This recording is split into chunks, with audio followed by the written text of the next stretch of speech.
সরকারকে বারে বারে মিনতি করে বলবেন আমাকে কিছু দিয়েন না, শুধু আমার নীতিটা ঠিক করে দেন, এই কাজটা করে দেন। আমরা পৃথিবীর অংশীদার হতে চাচ্ছি না বা হতে দিচ্ছি না, হোয়াটএভার।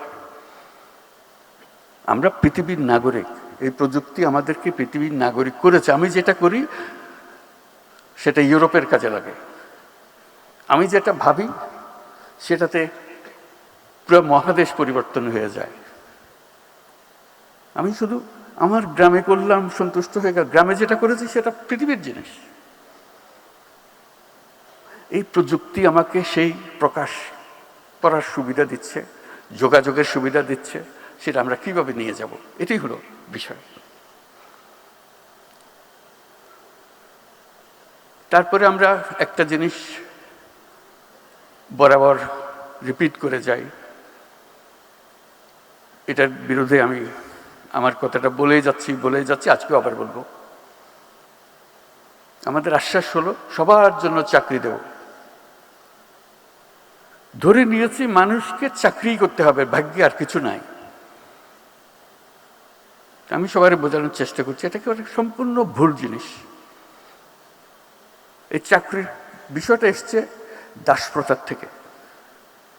আগে দাস ছিলাম, সেটার একটা উন্নত ভার্সন হলো আমি দাস নই, আমার মাসিক বেতন দিবা বা বছরে কিছু দিবা, কিন্তু তার হুকুমে চলতে হবে। আমাদের ওইখান থেকেই আমাদের ভুল পথে যাওয়া শুরু হলো। মানুষের জন্ম হয়েছে একজন সৃজনশীল জীব হিসেবে। সৃজনশীলতাই হলো আমার মূল মন্ত্র, যেটা আজকের প্রযুক্তি আমাকে প্রকাশ করার সুযোগ দিচ্ছে।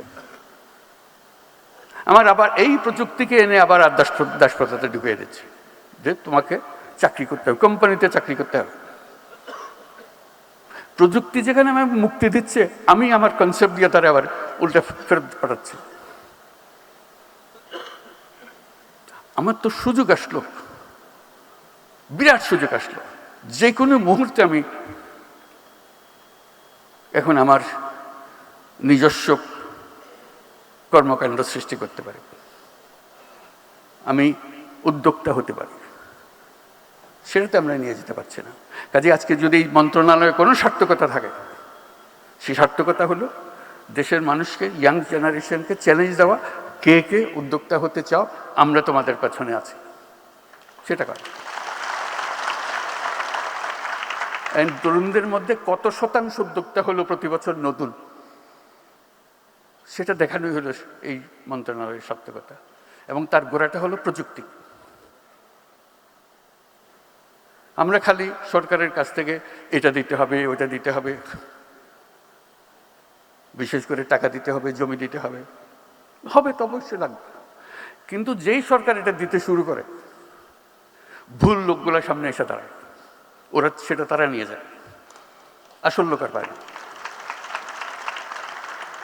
তা আমার সুনির্বন্ধ অনুরোধ, সরকার থেকে কিছু চাই না, আসল লোক পাবে না কোনো দিন। ভুয়া লোকের কাছে যাবে, ভুয়া লোক আরো চাইবে, আপনার নাম দিয়ে আরো চাইবে, এবং সে আরো পাবে, যেহেতু তার শক্তি বেড়েছে এখন। সরকারকে বারে বারে মিনতি করে বলবেন আমাকে কিছু দিয়েন না, শুধু আমার নীতিটা ঠিক করে দেন, এই কাজটা করে দেন, বাকিটা আমরা সামাল দেব। তাহলে আমাদের বাঁচোয়া, তাহলে আমাদের বাঁচোয়া না। যেই সরকারের কাছ থেকে কিছু চাইতে আসে, তাকে সন্দেহের চোখে দেখবেন, তাহলে জিনিসটা টের পাবেন। এই যে আমরা মন্ত্রণালয়ের কথা বলছি, আজকে অনেক কথা হলো। এই মন্ত্রণালয় একটা প্রতীক, পুরো সরকার হলো আরো বৃহত্তর সংগঠন। প্রযুক্তির গতি এত দ্রুত, প্রতিটি প্রতিষ্ঠান, প্রতিটি নীতি প্রণয়নকারী দ্রুত গতিতে ইরিলেভেন্ট হয়ে যাচ্ছে। কারণ সে বসছে যে সময় যে উদ্যোগ নিয়ে, সেটা কালকে পাল্টে যাচ্ছে, সে কিন্তু পাল্টাচ্ছে না।